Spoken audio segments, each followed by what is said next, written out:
नमस्कार, उड़ान ऐस अकेडमी के ई लर्निंग प्लेटफॉर्म में मैं प्रदीप राव आपका स्वागत करता हूं। आज की इस वीडियो में हम देखने वाले हैं भारतीय इतिहास से संबंधित उसकी एक शाखा, जिसमें हम देखेंगे भारतीय दर्शन और कला संस्कृति।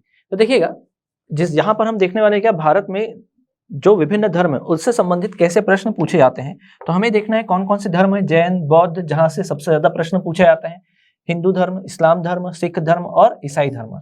तो इनसे कैसे प्रश्न बन सकते हैं और कैसे एग्जाम में यहाँ से प्रश्न पूछे गए हैं, देखते हैं। सबसे पहला अपना कौन सा धर्म? जैन धर्म। जैन धर्म में आपको पहले क्या याद रखना है कि जो प्रमुख तीर्थकर हैं और उनसे संबंधित जो प्रतीक है वो देखने हैं। तो देखिएगा, जैसे आदिनाथ जिनको हम बोलते हैं ऋषभ देव, इनका प्रतीक चिन्ह क्या है? वृषभ, सांड या बैल। अजीतनाथ, इनका प्रतीक चिन्ह हाथी। संभवनाथ घोड़ा। मल्लीनाथ कलश। फिर नेमीचंद तो नीलकमल। इसके अलावा आपको याद रखना है अरिष्टनेमी, इनका शंख है। पार्श्वनाथ सर्प और महावीर स्वामी का क्या है? सिंह है।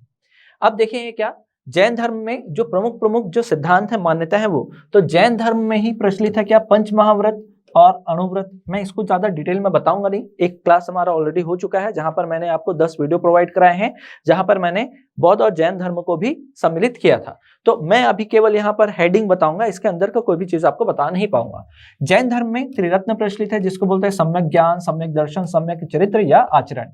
फिर इसके और कुछ मान्यताओं में चले तो ये पुनर्जन्म और कर्मवाद पर विश्वास करता है। इसके अलावा स्यादवाद, अनेकांतवाद या सप्तभंगी सिद्धांत भी इसमें प्रचलित है।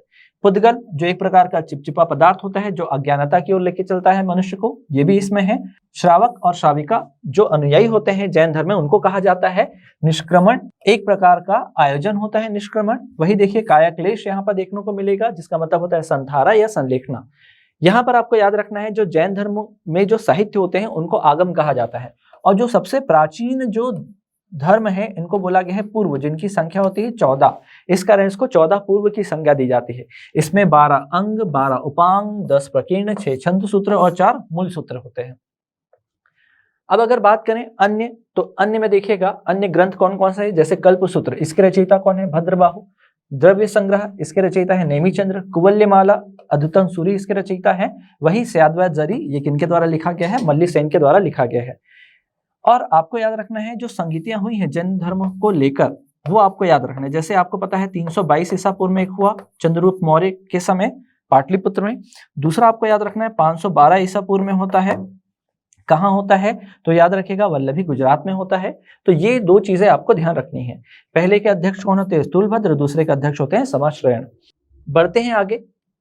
आगे लिखा हुआ है क्या? जैन धर्म से संबंधित कुछ प्रमुख तीर्थ स्थल, जैसे अयोध्या। ये क्यों प्रसिद्ध है? क्योंकि यहाँ प्रसिद्ध जो प्रथम तीर्थकर हैं उनका यहाँ पर जन्म हुआ था। फिर संवेद शिखर, पार्श्वनाथ ने अपना शरीर त्याग यहीं पर किया था। पावापुरी, यहाँ महावीर स्वामी का अंतिम समय गुजरा था। कैलाश पर्वत, तो कैलाश पर्वत आपको याद रखना है किस लिए? क्योंकि ऋषभ देव का यहाँ अंतिम समय यहाँ बीता था। फिर उसके बाद देखना है क्या? श्रवण बेलगोला, यहाँ गोमतेश्वर जी की बाहुबली प्रतिमा है, ये भी याद रखिए। ये भी जैन धर्म से संबंधित महत्वपूर्ण स्थल है। ये वो स्थान है जहाँ पर चंद्रगुप्त ने अपना जो प्राण है संधारा विधि के द्वारा त्यागा था। और माउंट आबू, ये सफेद संगमरमर से बना हुआ दिलवाड़ा में क्या है? एक प्रसिद्ध जैन मंदिर है, जिसको सोलंकी शासकों ने बनवाया था।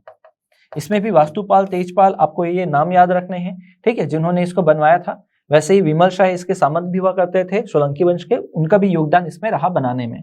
अब बात करते हैं क्या आगे क्या आपको पढ़ना है इसमें। इसको संरक्षण देने वाले कौन कौन से शासक हैं जैन धर्म को, आपको देखना है। जैसे महापद्मनंद, घनानंद, बिंबिसार, अजातशत्रु, उदयन, चंद्रगुप्त मौर्य, संप्रति। तो संप्रति और चंद्रगुप्त मौर्य ये दोनों याद रखिएगा संधारा या संलेखना, इस विधि के द्वारा इन्होंने क्या किया? अपने प्राण त्यागे थे। खारवेल, अमोदवर्ष और कुमारपाल, ये सब के सब जो है जैन धर्म को इन्होंने क्या दिया है? संरक्षण दिया है। अब बात करें इससे संबंधित प्रश्न की, तो देखिएगा प्रश्न पूछा गया है। जैसे आपको पूछा है स्यादवाद संबंधित है, तो हमने देख ही लिया है किससे संबंधित है? जैन धर्म से संबंधित है।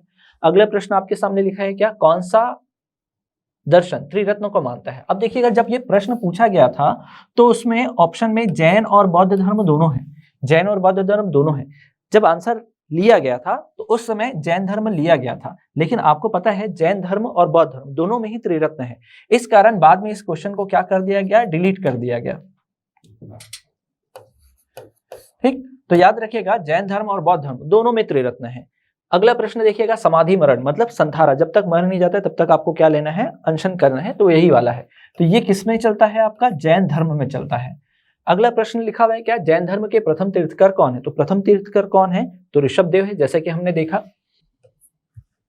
अब पढ़ते हैं क्या, बौद्ध दर्शन की ओर। तो बौद्ध दर्शन में जो प्रमुख प्रमुख मान्यताएं हैं वो देखिए, प्रतीत्य समुत्पाद, अष्टांग मार्ग, अनात्मवाद, क्षणिकवाद, अनिश्वरवादी, बोधिसत्व और दसशील सिद्धांत। इसके अलावा आपको याद रखना है, जो अष्टांगिक मार्ग का जो स्रोत है वो तैत्तिरीय उपनिषद से प्रारंभ हुआ है। इनके जन्म के समय, गौतम बुद्ध के जन्म के समय जो भविष्यवाणी करते हैं वो कौन कौन होते हैं, तो कालदेव और कौटिल्य नामक ब्राह्मण होते हैं। इनसे संबंधित 4 महत्वपूर्ण घटनाएं हैं, जिसको आप जानते हैं गृह त्याग, जिसको बोला जाता है क्या, महाभिनिवेश कर्मण। फिर संबोधि, किसका प्रतीक है, ज्ञान प्राप्ति का। प्रथम उपदेश, उसका प्रतीक क्या है, धम्मचक्र परिवर्तन कहा जाता है उसे। मृत्यु, तो महापरिनिर्वाण कहा गया है। वही यहाँ भी आप देखते हैं त्रिरत्न प्रचलित है, जैसे कि मैंने आपको पूर्व के प्रश्न में बताया है। यहाँ पर त्रिरत्नों को बुद्ध, धम्म और संघ कहा गया है।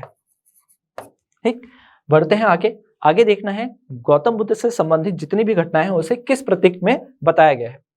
तो जब गर्भावस्था में होते हैं तो हाथी, जन्म तो कमल, फिर युवावस्था में होते हैं तो सांड, फिर देखते हैं गृह त्याग तो घोड़ा, ज्ञान प्राप्ति तो बोधि वृक्ष, समृद्धि तो शेर, प्रथम उपदेश तो चक्र, निर्वाण पद चिन्ह और मृत्यु स्तूप। तो ये बहुत ज्यादा इंपॉर्टेंट हो सकता है, एग्जाम में आपको ये पूछ सकता है। फिर देखिएगा जो 4 आर्य सत्य है, ठीक, ये आपको याद रखना है। 4 आर्य सत्य जो है इसका मूल स्रोत है। इनकी जो संगतियां हुई हैं, कितनी बार हुई हैं, 4 बार। तो 4 जगह, 4 समय, 4 अध्यक्ष, ठीक है, और शासक, वो याद करना है। बहुत ज्यादा इंपॉर्टेंट हो जाता है ये, क्योंकि एग्जाम में यहाँ से प्रश्न पूछा ही जाता है। फिर देखिएगा बौद्ध विद्वान वसुबंधु, अश्वघोष, बुद्ध घोष, नागार्जुन, ये सब के सब जो है बौद्ध विद्वान है। वही देखते हैं तो बौद्ध शिक्षा केंद्र कौन कौन सा है, नालंदा, विक्रमशिला, सोमपुरी विहार, उदनपुरी विहार और वल्लभी, जो कहाँ पर है आपका, गुजरात में। बाकी आप देखेंगे उदनपुरी विहार जो है आपका कहाँ पर है, बिहार में है। विक्रमशिला और नालंदा ये भी बिहार में है। ठीक, बचा क्या आपका सोमपुरी, ये है आपका कहाँ, बंगाल में। ठीक, याद रखिएगा। फिर बौद्ध धर्म से संबंधित अष्ट महास्थान कहाँ कहाँ है, तो लुम्बिनी, वैशाली, राजगृह, सारनाथ, बोधगया, श्रावस्ती, कुशीनारा और संकिसा। ठीक, इतना याद करिएगा। आगे देखिएगा इससे संबंधित प्रश्न कैसे पूछे गए हैं, जैसे अनात्मवाद सिद्धांत कहाँ प्रचलित है, तो अनात्मवाद कहाँ पर है, बौद्ध दर्शन में है। अगर आत्मवाद पूछता तो होता है जैन धर्म में। फिर आगे देखिएगा क्षणिकवाद का प्रतिपादन किसने किया है, तो किसने किया है, बुद्ध ने किया है। अगला प्रश्न है क्या, निम्नलिखित में से कौन सा एक अष्टांग योग का अंश नहीं है। ये जो प्रश्न है ये पतंजलि के योग दर्शन से संबंधित है, और जब वहां पर हम पढ़ेंगे तो ये टॉपिक देखेंगे तो वहां पर आपको पता चलेगा अनुस्मृति उसमें शामिल नहीं है। ठीक है, अगला प्रश्न देखिएगा, निम्न में से कौन सा नाम बुद्ध का दूसरा नाम है, तो बुद्ध जी को बोला जाता है क्या, प्रच्छन्न कहा जाता है। आगे देखिएगा हिंदू धर्म से संबंधित जो जो मान्यताएं हैं या जो जो अवधारणा है वो क्या क्या है, जैसे पुनर्जन्म मानते हैं हम, कर्मफल, मोक्ष, 16 संस्कार, ये सब कुछ हिंदू धर्म की प्रमुख प्रमुख मान्यताएं हैं। 4 युग होते हैं, सतयुग, त्रेता युग, द्वापर युग और कलयुग। फिर 4 वर्ण होते हैं, ठीक, जो उत्तर वैदिक काल में प्रारंभ होते हैं, ब्राह्मण, क्षत्रिय, वैश्य और शूद्र। फिर 4 आश्रम होता है, कौन कौन सा आश्रम, तो ब्रह्मचर्य, ब्रह्मचर्य के बाद क्या आता है आपका, गृहस्थ, वानप्रस्थ और फिर आता है क्या, संन्यास। 4 पुरुषार्थ, धर्म, अर्थ, काम और मोक्ष। फिर उसके बाद 4 योग हैं, कौन कौन से योग हैं, ज्ञान योग, भक्ति योग, कर्म योग और राजयोग।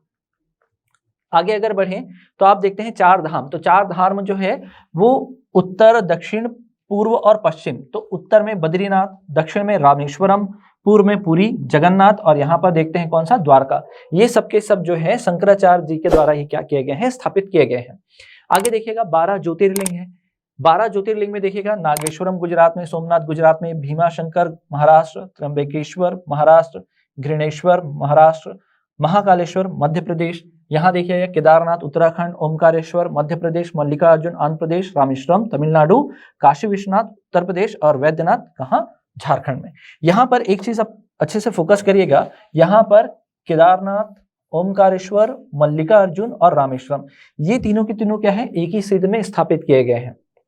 एक हो सकता है याद पूछा जाए एग्जाम में, तो ये देखिएगा केदारनाथ, ओमकारेश्वर, मल्लिकार्जुन और कौन सा, रामेश्वरम, ये इंपॉर्टेंट है। आगे देखिएगा प्रमुख ग्रंथ कौन कौन से हैं, तो यहाँ देखेंगे क्या, 4 वेद, ऋग्वेद, सामवेद, यजुर्वेद, अथर्ववेद, फिर देखेंगे 18 पुराण है, महाभारत है, रामायण है, गीता है और रामचरितमानस है। ठीक है, आगे बढ़ेंगे तो आपको पता चलेगा इस्लाम धर्म के बारे में पढ़ना है। तो इस्लाम धर्म में देखिएगा, इस्लाम का मतलब ही आपको याद रखना है क्या, अल्लाह को समर्पित। इसके जो संस्थापक होते हैं कौन होते हैं, मोहम्मद साहब होते हैं। मक्का में इनका जन्म होता है, 1570 ईस्वी में इनका विवाह होता है खदीजा से। पवित्र ग्रंथ इस धर्म में माना जाता है क्या, कुरान। प्रार्थना स्थल होता है मस्जिद। हजरत मोहम्मद अल्लाह के संदेशवाहक या पैगंबर कहलाए मोहम्मद साहब। इस्लाम धर्म में मूर्ति पूजा का क्या किया जाता है, विरोध किया जाता है, ये आपको याद रखना है। इसके अलावा प्रमुख शब्द कौन कौन से हैं, तो इस्लाम में नमाज का अर्थ ही होता है क्या, प्रार्थना करना। रोजा मतलब पवित्र रमजान माह में क्या करना, उपवास रखना। हज मतलब मक्का की यात्रा करना। जकात मतलब क्या होता है, दान करना। आगे अगर बढ़ें तो यहाँ से एक प्रश्न पूछा गया, हदीस क्या है, तो हदीस आपको याद रखना है एक इस्लामी कानून होता है। जब हम दिल्ली सल्तनत पढ़ते हैं तो दिल्ली सल्तनत के दौरान हम पढ़ते हैं इस्लामी कानूनों के बारे में। वहां पर देखते हैं कुरान, हदीस, इज्म और क़यास, 4 प्रकार होते हैं जो आधार बनते हैं इस्लामिक कानूनों के। उसमें से एक होता है क्या, आपका हदीस। आगे अगर बढ़ें तो आगे आप देखेंगे कौन सा, आपका सिख धर्म। और सिख धर्म से संबंधित हमने प्रमुख जानकारी हमारे पूर्व वीडियो में दे चुके हैं। तो देखिएगा यहाँ पर 10 गुरुओं के नाम लिखे हुए हैं, उनके द्वारा जो एकदम प्रमुख कार्य हैं वो यहाँ पर लिखे हुए हैं। जैसे सिख धर्म के संस्थापक कौन, गुरु नानक देव। इन्होंने क्या किया था, गुरु का लंगर व्यवस्था प्रारंभ की थी। और अंगद जी क्या करते हैं, गुरुमुखी लिपि की शुरुआत करते हैं और गुरु का जो लंगर होता है उसको क्या करते हैं, स्थायी करते हैं। अगर अमरदास जी के बारे में जाने तो 22 गुरु गद्दियों की स्थापना की थी। अकबर से इन्होंने क्या किया था, भेंट भी किया था। अकबर इनसे खुद गोविंदवाल मिलने आए थे। रामदास के बारे में अगर बात करें तो अकबर ने इन्हें 500 बीघा जमीन दिया था। इसी जमीन पर ये क्या करते हैं, रामदासपुर नामक नगर का क्या करते हैं, निर्माण करते हैं। यही नगर जो है किस नाम से जाना जाएगा आगे चलकर, तो अमृतसर नगर के नाम से जाना जाएगा। वहीं पर ये क्या करते हैं, 2 तालाबों का निर्माण करते हैं। एक का नाम होगा संतोष सर और एक का नाम होगा क्या, अमृतसर, जहां जिसके बीच में क्या होता है, हरमिंदर साहब अर्थात गोल्डन टेम्पल, स्वर्ण मंदिर का क्या होगा, निर्माण होगा। फिर देखते हैं अर्जुन देव जी, यही हैं जिन्होंने क्या किया था, स्वर्ण मंदिर की नींव रखी थी। आदि ग्रंथ गुरु ग्रंथ साहब की रचना की। इसके अलावा आपको याद रखना है जहांगीर ने इनको फांसी की सजा दी थी क्योंकि इन्होंने मदद की थी जहांगीर के पुत्र खुसरो की।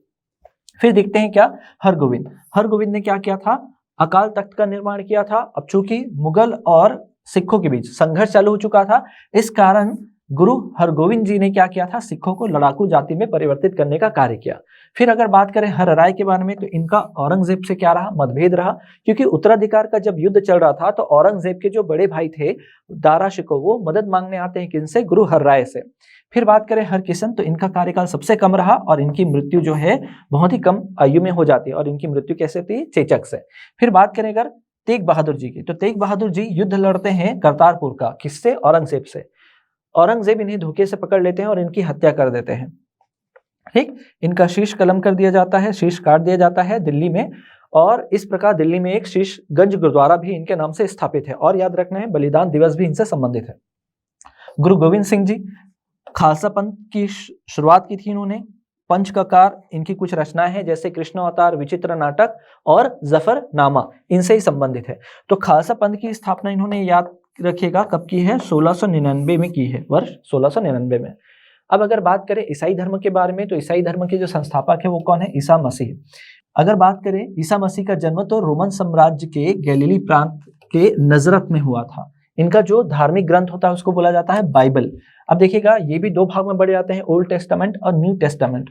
तो यहूदियों का इतिहास लिखा हुआ है कहाँ, आपके ओल्ड टेस्टामेंट में।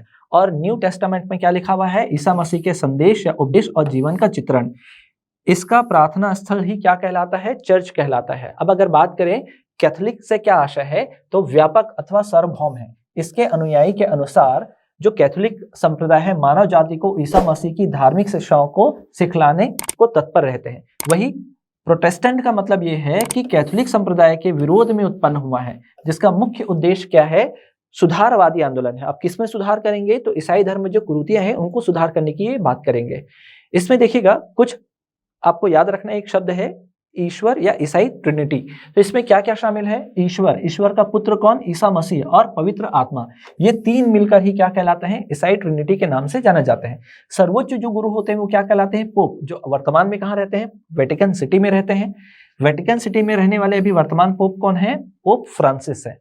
अब देखिए इसमें जो त्योहार होता है वो कौन कौन सा है?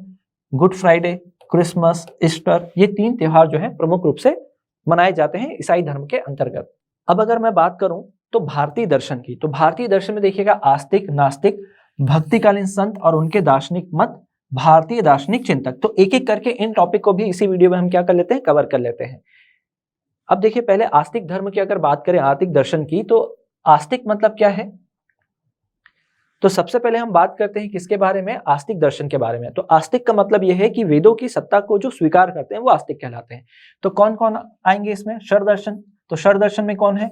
सांख्य जो सबसे प्राचीन है, योग जो सबसे प्रचलित है, न्याय दर्शन, वैशेषिक दर्शन, पूर्व मीमांसा जिसको हम मीमांसा भी कहते हैं, और उत्तर मीमांसा को क्या बोलते हैं? वेदांत दर्शन भी कहते हैं। तो इसको जो प्रणेता है वो भी याद करना है आपको, कपिल जी, महर्षि कपिल। यहाँ देखते हैं तो महर्षि पतंजलि, महर्षि गौतम, महर्षि कणाद, यहाँ देखेंगे तो महर्षि जैमिनी, और यहाँ महर्षि बादरायण। और एक एक करके एक एक दर्शन को हम पढ़ते हैं। तो सबसे पहले है सांख्य दर्शन। अब यहाँ से आने वाला प्रश्न बहुत ही आसान होता है, आपको पूछता है क्या? ये दे देगा जैसे सत्य कार्यवाद। तो सत्य कार्यवाद जो है वो किस दर्शन से संबंधित है, आपको ऐसा प्रश्न पूछा जाता है। तो यहाँ देखिएगा कार्यवाद, सत्य कार्यवाद, तो कार्य अपने कारण में पूर्व से ही क्या होता है? विद्यमान। तो डिटेल करने की जरूरत नहीं है, बस आप याद रखिएगा सत्य कार्यवाद कहाँ दिया हुआ है? सांख्य में दिया हुआ है, सांख्य दर्शन में दिया हुआ है। प्रकृति का स्वरूप का उल्लेख, पुरुष का स्वरूप और विकासवाद की अवधारणा, ये सब के सब कहां पर है? तो सांख्य दर्शन में है। अब देख लेते हैं क्या? योग दर्शन की तरफ। योग दर्शन के जो प्रणेता है वो कौन है? महर्षि पतंजलि है। ठीक है, यहां से कैसा प्रश्न आया हुआ है? तो अष्टांग योग से प्रश्न आया हुआ है। तो देखिएगा इससे पहले हम क्या पढ़ेंगे? योग दर्शन में क्या क्या बताया गया है। तो योग दर्शन में बताया गया क्या? अष्टांग योग के बारे में। तो अष्टांग योग में क्या क्या शामिल है? यम, नियम, आसन, प्राणायाम, प्रत्याहार, धारणा, ध्यान, समाधि। इसको सीक्वेंस में याद करना है, ये सीक्वेंस भी है, हो सकता है आपको क्रम जमाने भी दे दिया जाए। तो यम, नियम, आसन, प्राणायाम, प्रत्याहार, धारणा, ध्यान, समाधि। तो देखिएगा यहाँ यम और नियम ये खुद अलग अलग भाग में बढ़ जाते हैं। जैसे यम का मतलब सत्य, अहिंसा, अस्तेय, अपरिग्रह, ब्रह्मचर्य। वही नियम का मतलब है शौच, संतोष, तप, स्वाध्याय और ईश्वर प्राणिधान। ये याद रखिएगा। अब देखिए यहां से कैसा प्रश्न पूछा गया है। तो यहां से प्रश्न पूछा गया है, देखिए ये प्रश्न, निम्नलिखित में से कौन सा एक अष्टांग योग का अंश नहीं है? ठीक है, तो हमने देखा अनुस्मृति नहीं है, बाकी तो सब हमने पढ़े, ये 3 आपने पढ़े हैं अभी। ठीक है, अब देखिएगा अगला जो प्रश्न लिखा हुआ है न्याय दर्शन से, जिसके प्रणेता कौन है? महर्षि गौतम। यहां पर लिखा हुआ है क्या? प्रमा अर्थात प्रमाण, अप्रमा, ठीक, अर्थात भ्रम याद रखें। और तीसरा याद रखना है असत्य कार्यवाद। अब याद रखिएगा सत्य कार्यवाद कहां दिया हुआ है? सांख्य दर्शन में, जबकि असत्य कार्यवाद कहां दिया हुआ है? आपके न्याय दर्शन में। अभी ऐसा ही मेंस के एग्जाम में भी ये पूछा गया है, ध्यान रखिएगा। ऐसा ही आपको प्रश्न पूछेगा कि कौन सा तत्व शामिल कहां पर है करके। तो देखिए यहां पर प्रश्न क्या पूछा गया? न्याय दर्शन के प्रवर्तक कौन है? तो न्याय दर्शन के प्रवर्तक कौन है? महर्षि गौतम। अब देखिएगा वैशेषिक दर्शन देखते हैं, जिसके प्रणेता कौन है? महर्षि कणाद, या इनको बोलते हैं उलुक। यहां पर याद रखिएगा, यहां पर जो प्रश्न पूछा जाता है सर्वाधिक, वो पूछा जाता है परमाणुवाद सिद्धांत किस षड दर्शन में प्रचलित है? तो वो आपको याद रखना है वैशेषिक दर्शन में। तो वैशेषिक दर्शन का मानना था कि केवल धारणा और अनुमान ही प्रधान महत्व होता है। ठीक, बस ये याद रखिएगा। अब यहां से प्रश्न कैसे पूछा गया है देखिएगा, निम्नलिखित में से या निम्न में से भारतीय परमाणुवाद का जनक कहा गया है? तो परमाणुवाद का जनक किनको कहा गया है? तो महर्षि कणाद को कहा गया है। अब बढ़ते हैं आगे। अगला हमारा जो दर्शन है वो है पूर्व मीमांसा, जिसको मीमांसा कहते हैं, जिसके प्रणेता कौन है? महर्षि जैमिनी है। इसमें क्या क्या प्रचलित है? तो अपूर्वा का सिद्धांत और कर्मफल का सिद्धांत। तो मैं यहाँ ज्यादा डिटेल में नहीं बता रहा हूँ, डिटेल में यहाँ पर लिखा हुआ है, आप इसको जरूर एक बार पढ़िए। लेकिन अभी एग्जाम के लिए आपका जरूरी है क्या कि कौन सा तत्व कहाँ पर उल्लिखित है। आगे देखिएगा पूर्व मीमांसा, तो यहाँ पर लिखा हुआ है अपूर्वा का सिद्धांत संबंधित है। तो किससे संबंधित है अपूर्वा का सिद्धांत? तो अभी आपने देखा मीमांसा से संबंधित है। आगे अगर हम बढ़े तो अगला जो दर्शन है वो है उत्तर मीमांसा, जिसको हम वेदांत दर्शन भी कहते हैं, जिसके प्रणेता होते हैं महर्षि बादरायण। इसमें ब्रह्मा, माया, जगत और मोक्ष इनका उल्लेख हुआ है। तो आपको प्रश्न भी ऐसा आएगा कि ब्रह्मा, माया, जगत, मोक्ष का जो अवधारणा है वो किस दर्शन में दिया गया है या किया गया है। ठीक है, तो अब बढ़ते हैं कहां? नास्तिक दर्शन की ओर। तो नास्तिक दर्शन का मतलब यह है कि जो वेदों के प्रमाण को स्वीकार नहीं करते। अब इसमें से हमने 2 पढ़ लिए हैं ऑलरेडी, जैन और बौद्ध। हमको पढ़ना है क्या? चारवाक दर्शन। तो चार्वाक दर्शन में देखिएगा, आपको याद रखना है क्या, ये ज्ञान मीमांसा, तत्व मीमांसा और सुखवाद आदि को स्वीकार करते हैं। चार्वाक दर्शन को और कौन सा दर्शन बोलते हैं, लोकायत दर्शन भी कहते हैं। ये नास्तिक है, अनिश्वरवादी है, प्रत्यक्षवादी है, याद रखिएगा, केवल प्रत्यक्ष प्रमाणों को ही क्या करते हैं, स्वीकार करते हैं। और सुखवादी है, किसी भी स्थिति में खुद को सुख पहुंचाने की बात करते हैं। यह प्रत्यक्ष को ही ज्ञान का एकमात्र साधन मानता है और किसमें सबसे ज्यादा भरोसा करता है, काम की इच्छा यही स्वीकार करता है। एक प्रश्न भी इससे देखेंगे। इसी में बोला गया है क्या, खाओ पियो और मौज करो, इस दर्शन का क्या है, मूल मंत्र है। यहां पर देखिएगा प्रश्न जब पूछा गया तो क्या पूछा गया है, लोकायत दर्शन किसको कहा जाता है, तो किसको बोला जाता है, चार्वाक दर्शन को कहा जाता है। और दूसरा क्या बोला है, केवल प्रत्यक्ष प्रमाण को ही स्वीकार करता है। तो कौन स्वीकार करता है केवल प्रत्यक्ष प्रमाण को, चार्वाक दर्शन। और इससे पूछा गया है एक और प्रश्न, अधोलिखित में से कौन सा एक चार्वाक के अनुसार सर्वोत्तम मूल्य है, तो यहां पर आपको याद रखना है काम। ठीक, अब देखेंगे क्या, गीता दर्शन से संबंधित। तो गीता दर्शन में क्या क्या प्रमुख चीजें शामिल हैं, तो स्थिर प्रज्ञ, स्वधर्म और कर्मयोग। तो आप इसे देख लीजिएगा, आप ये 3 तत्व बस याद रखिए, स्थिर प्रज्ञ, स्वधर्म और कर्मयोग। इसके से संबंधित अगर देखें तो कैसे प्रश्न यहां पर पूछा गया है, निम्नलिखित में से कौन सा एक गीता की मुख्य शिक्षा है। तो गीता की शिक्षा क्या है, कर्मयोग, ज्ञान योग, भक्ति योग या निष्काम कर्मयोग। तो आप याद रखिएगा, निष्काम कर्मयोग क्या है, गीता का एक दर्शन है। फिर भक्तिकालीन संत, उनके दार्शनिक मत और उनके संप्रदाय, जैसे शंकराचार्य जी का क्या है, अद्वैतवाद है। रामानुजाचार्य जी का क्या है, विशिष्ट द्वैतवाद। निम्बार्काचार्य जी का क्या है, द्वैतवाद है। वल्लभाचार्य जी का क्या है, शुद्ध द्वैतवाद। माधवाचार्य जी का है द्वैतवाद। भास्कराचार्य जी का है क्या, भेदाभेदवाद। श्रीकंठ जी का है क्या, शैव विशिष्ट द्वैतवाद। ठीक है, अगर संप्रदाय की बात करें तो रामानुज का क्या है, श्री संप्रदाय। निम्बार्काचार्य जी का क्या है आपका, सनक संप्रदाय। फिर वल्लभाचार्य जी का क्या है, रुद्र संप्रदाय। इसके अलावा इन्होंने पुष्टि मार्ग की भी स्थापना की है, स्थापना की है। वही बात करें अगर माधवाचार्य जी की, तो ये इन्होंने ब्रह्म संप्रदाय और हरियाली संप्रदाय की स्थापना की है। अब देखें अगर प्रश्न, तो शंकराचार्य जी के द्वारा जो प्रतिपादित है वो कौन सा है, अद्वैतवाद। तो अद्वैत, तो द्वैत का मतलब होता है दो, और उसमें लग गया तो इसका मतलब है दो नहीं है। अगर लग गया है तो इसका मतलब याद रखिएगा, दो नहीं है, किसको बोल रहे हैं, दो नहीं है। तो एक याद रखना है आपको, प्रकृति, और दूसरा याद करना है क्या, पुरुष। इसको अलग अलग शब्दों से भी पूछ सकते हैं, जैसे ब्रह्मा और आत्मा। ब्रह्मा मतलब ईश्वर और आत्मा मतलब मनुष्य, पुरुष। तो यहां पर अद्वैतवाद जो दर्शन है इनका, ये कहते हैं क्या, आत्मा और ब्रह्मा एक ही हैं। जो अज्ञानता के कारण क्या होते हैं, दो दिखाई पड़ते हैं। अज्ञान से मुक्ति मिलने पर ब्रह्मा से आत्मा का क्या हो जाता है, एकाकार हो जाता है। तो याद रखिएगा, क्या कहा गया है द्वैतवाद में, कि आत्मा और जो ब्रह्मा है वो केवल क्या है, अद्वैत है, मतलब दो नहीं है, क्या है, एक है। अगर बात करें इनके अन्य नाम की, तो प्रच्छन्न बौद्ध इन्हें कहा जाता है। शंकराचार्य जी को इनके जो गुरु थे उनका नाम था गोविंद योगी। इनके द्वारा जो स्थापित मठ है, ये मैं ऑलरेडी आपको बता चुका हूं, पिछले स्लाइड्स में आपने देख लिया है, तो मैं ज्यादा यहां पर डिस्कस नहीं करूंगा। आगे देखिएगा, यहां से प्रश्न कैसे पूछा गया है, शंकर के दर्शन को कहा जाता है। तो शंकर का मतलब यहां पर शंकराचार्य जी से है, और वो कौन सा है, अद्वैतवाद है। फिर प्रच्छन्न बौद्ध किसे कहा जाता है, तो शंकराचार्य जी को क्या बोला जाता है, प्रच्छन्न बौद्ध के नाम से जाना जाता है। फिर देखिए, अद्वैत दर्शन के संस्थापक हैं, अद्वैत दर्शन के संस्थापक कौन है, शंकराचार्य जी हैं। अब माधवाचार्य जी के बारे में देखते हैं। इनका अन्य नाम क्या है, वासुदेव और पूर्ण प्रज्ञ। इनके गुरु का नाम है शुद्धानंद अच्युत पक्षा। इनका जो दार्शनिक मत है वो क्या है, द्वैतवाद। द्वैत का मतलब क्या है, दो होना, दो। तो इसका मतलब समझिएगा, जीव अर्थात आत्मा और ब्रह्मा को इन्होंने क्या माना है, अलग अलग माना है। क्या माना है, अलग अलग। तो नाम से ही क्लियर है ये, ठीक है। तो कौन है, माधवाचार्य जी। फिर आगे देखिएगा, रामानुजाचार्य। तो रामानुजाचार्य से संबंधित आपको एक फैक्ट याद रखना है कि 216 फीट ऊंचा इनका क्या बना हुआ है, एक मूर्ति हैदराबाद में स्थापित है, और नाम क्या रखा गया है इसका, स्टैचू ऑफ इक्वालिटी। ठीक है। इनके जो गुरु थे उनका नाम था यादव प्रकाश। इनका जो दार्शनिक मत है वो क्या है, विशिष्ट द्वैतवाद दर्शन।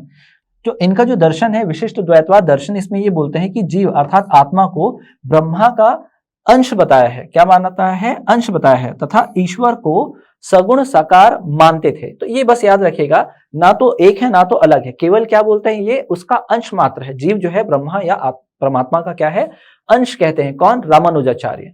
आगे अगर देखें निम्बकाचार्य जी का, तो निम्बकाचार्य जी के जो अन्य नाम है वो क्या है, द्रविड़ाचार्य है।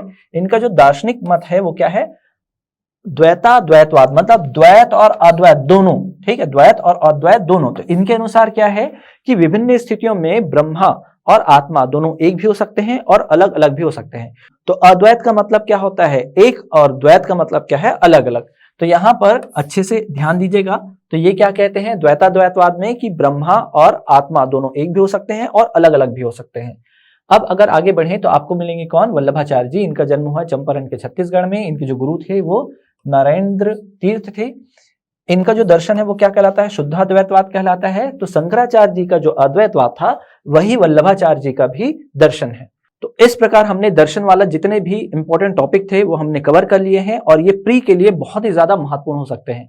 तो आगामी परीक्षा जो 12 फरवरी को आयोजित होने वाली है, इसके लिए ये वीडियो बहुत ही ज्यादा महत्वपूर्ण रहेगी। तो ऐसी ही जानकारी के साथ हम मिलते हैं अगली वीडियो में। तब तक के लिए धन्यवाद।